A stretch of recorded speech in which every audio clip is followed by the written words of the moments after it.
Andy, our podcast on Friday got me thinking about another we talked about 80s and 90s grunge songs and we Yeah. gave our list, and then I listened to a bunch of them over the weekend. It was a lot of fun.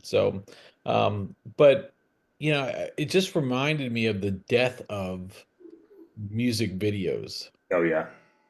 I mean, because I remember some of these, like when I was thinking about some of these songs, I remember the music video that supported it. And then I realized like we don't have that anymore. MTV is just basically another TV, they don't do half the like MTV was so revolutionary Yeah. when it started. MTV News used to be a huge thing. Kurt Loder and Yeah. all. Oh, revolutionary. I Revolutionary. mean, it was just crazy. And now you turn on MTV and you may get like Couples Resort or something, or like Teen Mom or Yeah. whatever, but you're not getting music at all. VH1 the same way. And I even think CMT, the country music television piece, like there are like just I get it, legacy names, so you want to keep them, but they are not music at all. Yeah. So So I mean, videos are still out there, but they're on YouTube. So like when I write, I'll typically end my post with a musical reference, and I'll grab a video from YouTube. But that's you going and like finding an yeah, artist in a video and watching a video, which like I'll do it for my when I write. But I don't do it like just to chill. You know what I mean? But yeah. but I mean, MTV, we used to come on and like just throw it on and watch music videos, and it was awesome. And then you'd watch, Pauly Shore, and you're going off, and you'd have the fun of it. You'd stay. I mean, I used to stay up for Headbangers Ball to hear the newest in metal. Maybe it's Yeah. because the information is accessible everywhere that the sort of magic of that isn't as powerful as it was, but it was definitely such a special experience. That'd be a good episode for us too. Maybe like some of our greatest MTV moments, because I remember still like we got MTV late, and some of those first videos that I saw were just incredible moments. Like they either defined the music of the time or the politics of the time. There's a lot of stuff. You can go back to like The Real World, right? The first season of The Real World, Yeah. Yeah. totally different show than ever before. So yeah, for sure, definitely MTV, VH1. That stuff's changed a lot. Video killed the radio star. I mean, Yeah, yeah. stuff like that. Like U2's Where the Streets Have No Name video, where they shut down parts of blocks. So, like, there's just some great videos. Yeah, I guess they're out on YouTube, but I would never know. Like, I would never know that. Yeah, Like, exactly. Yep. it's just a little crazy. So, yeah, it was fun. We'll have to do more of that, Andy, because I think I enjoyed looking back at the years on this one. So, It was a lot of fun. I was enjoying the top 10 playlist that we made, and then I drifted back into my bigger 90s playlist, and I was like, oh yeah, these songs are awesome. yeah. Yeah. Good stuff. Good stuff. All right, Andy, let's jump into topics for today. Yesterday, Andy, was May the 4th, which Yes. is like a renowned holiday for Star Wars fans, because May the Force be with you, May the 4th be with you. And then today is May the 5th, so it's Revenge of the 5th, but it's also Cinco de Mayo, I think so. There's a little conflict there. But in any event, Andy, with May the 4th, the president felt like it was necessary to put a AI generated image of himself out there to, reinforce, his support for those Star Wars fans. And so I encourage, and the White House posted this. The official account of the United States president and the White House posted a picture, an AI generated picture of the president, all ripped out, almost like he's Arnold Schwarzenegger Yeah. or Sly Stallone. Um, and ironically enough, he's holding a lightsaber. Yeah. He's a warrior. He's a warrior. He's a warrior. Even though he's got bone spurs, he is still out there fighting for every American. But if you haven't seen the photo, you'll notice that the color of the lightsaber was a unique color. And if you're not familiar with Star Wars, there's the Jedi, there's the Sith, which are the bad Right. guys. That's right. And the Jedi have colorful lightsabers, and the Sith are known because they have red lightsabers. Donald Trump's lightsaber is red. Right. Now, look, I don't know if he's just fucking with everybody now, and some part of me believes he really is. But Andy, like, either he's completely fucking with us or he's out to lunch. Ironically, I saw another picture. This is from more the Department of Defense type of stuff, where they also used lightsabers and they also used red in their lightsabers. Like, oh, do they just not know Star Wars, or are they just like, hey, they're trying to tell us, hey, we're not great guys. So I'm not sure what's really happening here, Andy, but I'm not sure if you saw it because there was another AI generated image of him being the Pope. So Yeah. who knows? So I didn't see the DoD one. I'll have to look for that. I didn't get a chance to appreciate it. First, I love the insane postings that come with Donald Trump. You know, it's one thing when you're like a dude, you know, crash shit posting, trolling. It's another when the official account of the President of the United States and the official White House account are posting this nonsense, right? I mean, it's just it's insane, right? And it's sort of um, it's kind of sick and twisted. You know, this sort of Trump is everything, right? Trump is the Pope. I mean, if I'm not a Catholic, but I would assume that's hugely disrespectful to Catholics, right? Trump dressed up as the Pope. Trump with these massive muscles, like you said, ripped out, super buff, this illusion of this phenomenal leader, this brave warrior. It's very like, you know, again, like you go back to the book 1984. I know people get sick of the reference, but the idea that Big Brother saved us, Big Brother's the hero, Big Brother defeated the enemy, Big Brother will take care of us. It's the same thing. This superhero Trump, this warrior Trump who can protect us. You know, the Post says, you know, it thrashes a few groups and says, you know, you are the empire. And then there's Trump with his Sith Lord sword. I think it is trolling, but it's just weird stuff for the Yeah. White House to be involved with. It's weird messaging and it's embarrassing. You know, when there's a president who's like, there's important shit to be talking about. Instead, we're posting about red lightsabers and we're talking now about tariffs on movie theaters. It's insane. Like or on movies, I should say, on movie theaters. Yeah, It's movies. just Yeah. it's just a crazy, you know, nonsense. And this all comes amid everything else that's happening that is threatening, you know, our nation with, you know, the president and his staff of boogeymen, you know, to include Stephen Miller talking about indoctrination of U.S. children. It's just crazy stuff in crazy times. It's just hard to put your head around it and say, this is our reality. This is where we live right now. But there were some great posts yesterday. Paul Ferguson on Blue Sky yesterday was posting a lot of Star Wars, May the 4th be with you, rebellion, you know, posts, images of, you know, join the rebellion and stand up to this regime. Others were posting similar items. And I thought that was great to see, right? I mean, like, be part of the rebellion, resist this authoritarian Sith Lord empire. Yeah, no, I think it's great. And I misstated, Andy. It wasn't the Department of Defense, it was the US Army Pacific, Andy. So check you might have to go to to the X account for that.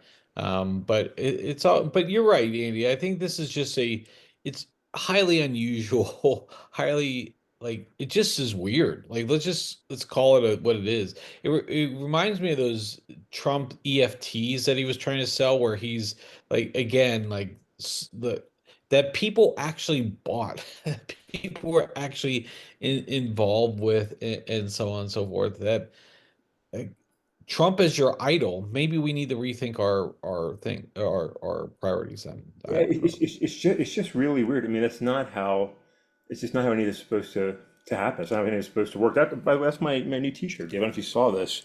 Just going to quick shout out. You know, so the T-shirt you can see in the background says no, no, no, no, no, no, no, no. That's not how any of this works. I bought this to support the online blog TechDirt, which you know TechDirt is fantastic writing all the time. TechDirt and Wired are typically like technology focused sites. But over the last 5 months, they've become democracy websites, really arguing. You know, Mike Masnick and the team at Wired and the team at Tech are just arguing on behalf of democracy. And so, like, I was happy to get this shirt, and I think it applies here. Like what we're seeing from the White House, ignoring the Constitution, the president speaking to NBC News saying, "I'm not sure if I have to obey the Constitution." Like that's not how any of this is supposed to work. And you're seeing the blowback amongst the American people. Dave, you're seeing it again, Australia, same exact thing as Canada. The liberal candidate won, the conservative candidate not only lost, but lost his seat.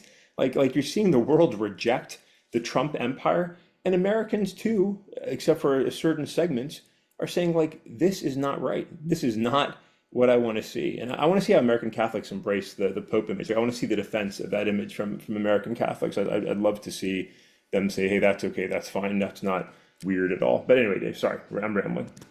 Yeah, and I think some of the people on the MAGA side will sit there and say, "Oh, he's fucking with you." But I want to just flip the coin just a little bit, and as I my timer goes off here, Andy, but I want to just flip the coin here for a minute and just say, if like Joe Biden Oh or my God. Barack Obama would have posted something like that, the outrage would have been crazy. And I think this is again pointing back to your this is not my stock market, this is Biden's stock market. And then it's no, this is my stock market when things go well. It's the same thing with the economy. He said the same thing in the NBC News interview, which is highly revealing.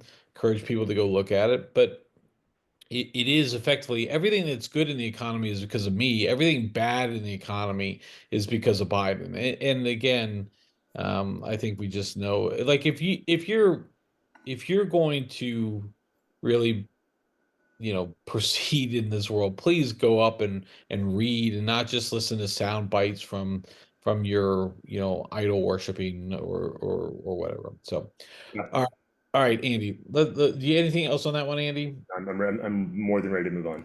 Okay, let's move on. We don't talk sports too much Yeah, without football. We've got baseball going on. My Orioles are 13-20. They can't seem to pitch. They can't seem to hit. When they hit, they don't pitch. Or when they can't, well, I don't know. They just suck right now. But we also have the playoffs going on. Some very exciting playoffs, mind you, for both the NHL and the NBA. There's been yeah, some game sevens that have really gone down the books. Last night, for example, Andy, in the NHL, the Winnipeg Jets were down 3-2 with under 10 seconds left. Miraculously, with 1 point something seconds left in the game, they get a goal in, so they put it in overtime and they wind up winning. Is there any more heartbreaking thing yeah. than the like to give up a goal with 1.3 seconds or 6 seconds or whatever it was left, and then ultimately lose the game in overtime? That's gotta hurt You because feel that so was game bad. seven and you're done now. Yeah, I mean, everything can turn on a dime. You feel so bad for that goalie because even though it's usually not like their fault alone, like they carry the weight of that miss, you know? It's like you really feel bad when you see that kind of thing happen. Yeah, yeah, it's tough. So, on the NBA side, there's a game seven on Saturday night. The Denver Nuggets destroyed the LA Clippers. It was up as like they were up by like 35 points or something. They wound up winning by 19 or whatever it was. But I thought an interesting moment in this game, Andy, was that in India or the Clipper, this is game seven. There is no tomorrow if you lose this game. The Clippers were down 30 points and they decided to sit their two best players.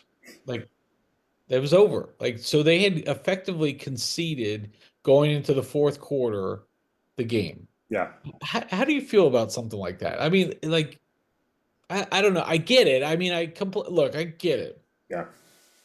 It's likely you're not going to win the game, but you didn't even give yourself a chance. You can give yourself a chance and you can give the fans a chance, right? I mean, Right. like it's something that I feel like, the athletes, the stars, they're like, hey, I'm done. You remember Tyreek Hill saying that last season, like he was like, I'm done. But like you owe it to the fans, I think. Like you just do your damn best. They've paid like oftentimes an insane amount of money to be at those games, right? More money than most of us should be spending on sports entertainment. They're there. They're cheering for you. They're wearing your merch. They're wearing your jersey. They're cheering you on. They're supporting you. Like instead of like scolding fans, whatever, like you should be out there just giving it your all. And if you lose, you lose. But like you try. And I know, they want to protect themselves. They want to stay healthy, fight another day. I totally respect all that. But I do feel like you owe your fans the effort.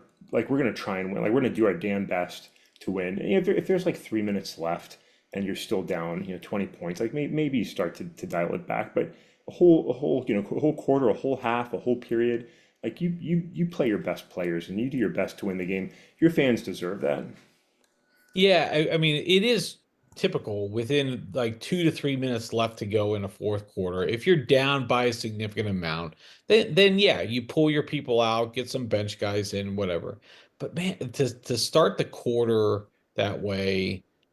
I don't know, and it just really, I thought that was just unusual. I thought it was unusual, and I think that is one thing that leagues do need to look at in some respects is and they've done it. Like the NBA was notorious that people were taking load management days off, where the best player on the team would not play back-to-back games, or he may. So the NBA implemented a couple rules a couple years back to saying, look, if you don't play 65 games out of an 82 game season, effectively 75% or whatever that it works out to be, then you're not eligible for any postseason awards, like MVP, all NBA teams or whatever.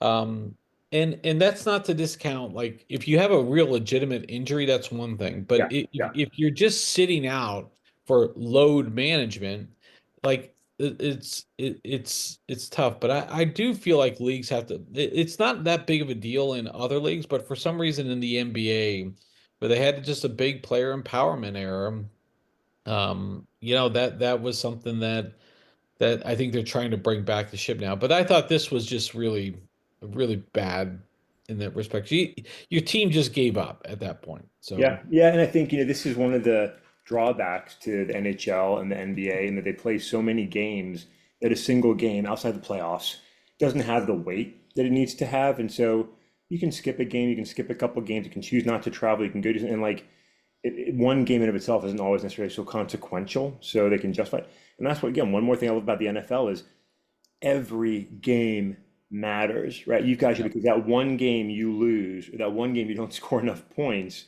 like that can come back and haunt you at playoff time, right? So like you don't chill out in the NFL. Like you show up and you play, and at times you like, I don't think this guy should be playing. Like he's banged up. Like Tua, stop playing football. You've got 85 concussions, but players want to play and they show up to play. It's a different mentality, and of course, respecting the health portion, like you want to take care of people. Like it's a different incentive, and I think for the NBA and the NHL, it's so easy to be like, it's just one game. We've got 80 more of these things to play, and there's not necessarily the weight of it. So I appreciate the leagues trying to encourage players to play more, but in a time when a lot of athletes are just very self-focused, I don't know they really care if they don't get selected for the MVP. yeah, yeah. So it'd be fascinating to watch the rest of these. NBA's got some really good playoff games. If you're just a passing by or a passerby, kind of like Andy and I are, I'm probably more passerby than Andy is, but there's some good games out. Oklahoma City plays Denver in the Western Conference. Golden State will play Minnesota. There's a lot of really good young talent in Oklahoma City and Minnesota. Then you got on the other side Boston playing New York. That's going to be a battle. Plus the Pacers and the Cavaliers. And then on the NHL side, you got a lot of really, teams that may not have been there before. The Maple Leafs haven't. If you want to talk about like sports franchises that have been cursed, look at Toronto Maple Leafs. They continue to be. They haven't won a Stanley Cup in decades now, over a half century, and so you have to look at that. You have Vegas in there. The Winnipeg Jets, as we just mentioned, they advance. Winnipeg. I mean, these small Canadian towns. Yeah. I mean, Winnipeg's not a big city, and here they are. I mean, going to Winnipeg these days is, I'm sure, it'd be like miserable cold still. So. Any event, Andy. So just watch some NBA, NHL playoffs as we get ready, as we continue to move forward towards football time. So It's fine. It's great. It's great. The playoffs are a different time. It's fun to see the excitement. I know, for Caps fans, it's always fun to see what's happening.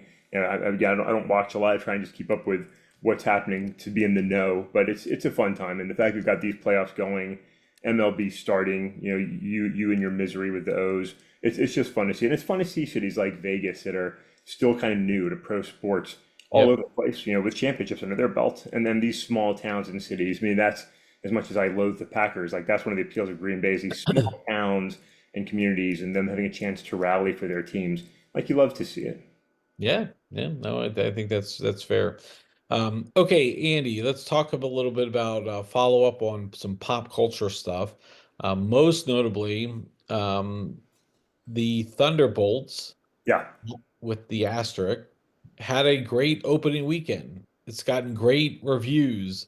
I think it was 75 million domestically and another 80 or some odd internationally. So really strong weekend for them. The movie Sinners is continuing to gain, like I think it's gotten stronger each week as you go. Like the drop off week over week, they watch that, and the drop off for Sinners has not been that much at all. So that continues to perform well. But I'm excited. I want to go see Thunderbolts. I think it's going to be, I'm excited. I'd like to see it in the theater. I think there's again, we talked about what the big theater experience is. Even though you may have a great system at home, Yeah. you know, a huge TV, there's still something about seeing it in the theater that's good. And I'm watching Andor, Andy, and it's through 6 episodes. Oh my God, it's so good. It's a great thing. But I want to talk about Jeremy Renner. We talked about a little bit about the Marvel stuff. Yeah. Jeremy Renner famously plays Hawkeye in the Marvel Cinematic Universe. He was one of the first ones to do a spin-off TV show on Disney Plus, in which he effectively kind of transitioned over to a new Hawkeye, who happens to be played by Haley Stanfield. And it was a pretty decent show. And then it ended, and there was thought it would be a season two. But I guess word came out now that they wanted him to come back and do season two, but at half the price. And he kind of said, "Yeah, no thanks." But Yeah.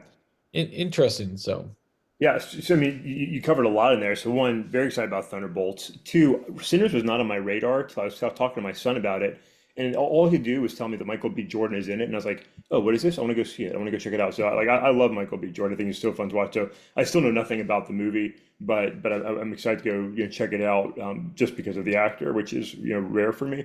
But super excited about Thunderbolts, and my wife and I are planning to see that at some point this month, I hope. But Jeremy Renner. Like what a character, right? He through his whole, nightmare disaster. I think it was last year, like yeah, the snow plow and everything else. But he's sort of like Hawkeye's kind of a lame character when it compared to these other like superheroes, right? And that's part of the appeal of him is he doesn't have superpowers. He's just a dude with a bow and arrow, and he's out there fighting alongside Thor and the Incredible Hulk. And that's part of the fun of him. I think he did a great job playing Hawkeye in the movies, playing Ronan, and in the series. I thought it was good. And I enjoyed the series a lot. And then what entertains me about him is, Jim Renner a couple years ago released like a rock album. Like he was trying to yeah, be a pop star too, and it wasn't terrible. It was, it was fine. But it's kind of funny. So to see him now, they're kind of saying like your value is about here. Like you're not critical. We're willing to pay you still a ton of money, but less money. Like I appreciate the idea that for him, he's like, no, I'm not. I'm worth more than that. But at the same time, like are you? yeah, Like are people clamoring for more Jeremy Renner movies? Is the Jeremy Renner fan club so big that like, he's going to be the next whoever? He's almost been a lot of people, but never yeah. gets selected for it, right? He's not Jason Bourne. He's not Mission Impossible. He's not James Bond. Like he just falls short in those roles. So like I don't know, maybe just like go on and take the money and run, Jeremy. Like give us a good show and do really well. Well, speaking of all of that. What you just said is he was supposed to be the next take over the Mission Impossible franchise from Tom Cruise, Yeah, and he was in a couple of those movies. It just never caught. Like he never caught. He was supposed to be the next Jason Bourne. He had his own like Jason Bourne spinoff. It was one movie, and they moved on. yeah, They moved back to Matt Damon, and so he's almost been a lot like he had that great movie. What was the Iraq movie? Where was the EOD person? But he got his kick off of that, and he was did had a great performance there. He just again he's been a good character. He's just not been the lead character, and he can't be that driving character. He just can't bring the people like they did. Now, maybe that's unfair to Jeremy Renner. Tom Cruise is such an overwhelming personality. It's hard to like people want to see Tom Cruise. They continue to want to see him in these Mission Impossible movies. And Jason Bourne, look, those first couple of Jason Bourne movies were so good. yeah. It's hard to say like have somebody take it over. So maybe penalizing him a little bit, but even still, like he's had opportunities to take over franchises, and maybe you're right. Maybe he is just there.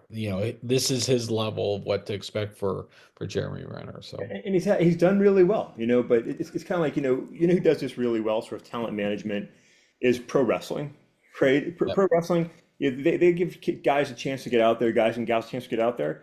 And if the crowd responds to you, you fly up the ranks. And if the crowd thinks you're lame and just doesn't connect with you, they don't connect with you, right? I mean, you look back on the career of John Cena, right? We were just talking about recently at WrestleMania.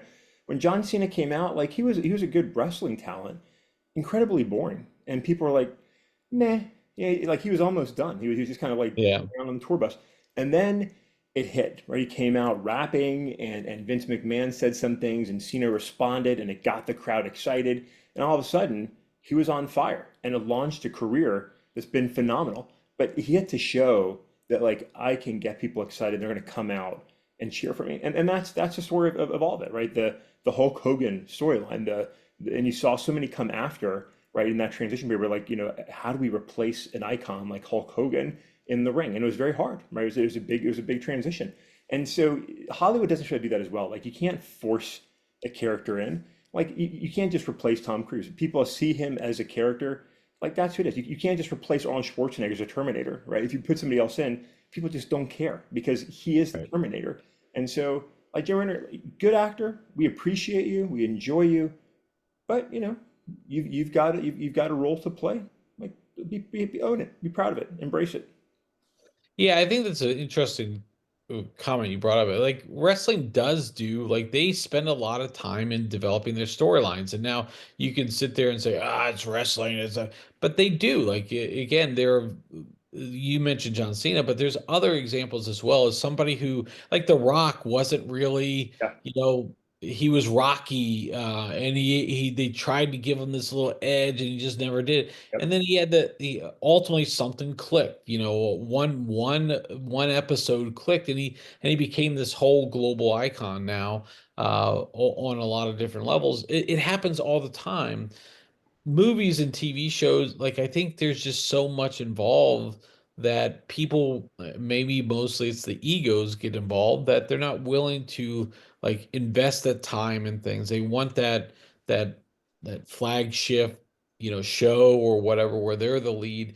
Yeah. Where, Hawkeye was he's never the top of the mountain character. Maybe Renner got a lot of money in the beginning, but at the same time, I'm sure he's probably still getting paid a lot of money to do a TV show, right? I Yeah. mean, so Yeah. That's right. Like appreciate what you're getting, and but you know what? At the same time, if you're making enough that you're like, hey, I don't need this. Like I'm good. Yeah, all right. Like that. yeah, That's right. If he feels like he's got enough money in the bank and he doesn't feel like, accepting a lower than he feels valued price tag, like, all right, man. Like power to you. there we go. All right, so but definitely need to check out Thunderbolts. Andy, you're gonna have to catch up on Andor real soon I because I do. tell I you, it's do. really good. Yeah. And it is coming out in 3 episode blocks, so it's almost like a mini movie every week.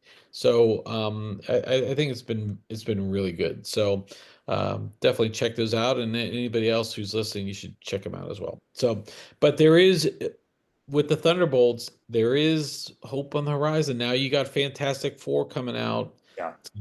It's gonna be good. So, all right, Andy. With that, we'll wrap up on a Monday. Good catching up, and we didn't talk a lot of politics, which is good. Yeah, So, yeah, just the idiocy of meme culture. But yeah, it was good fun. So always fun to talk these topics, Dave. Happy Monday, May the 5th. Exciting.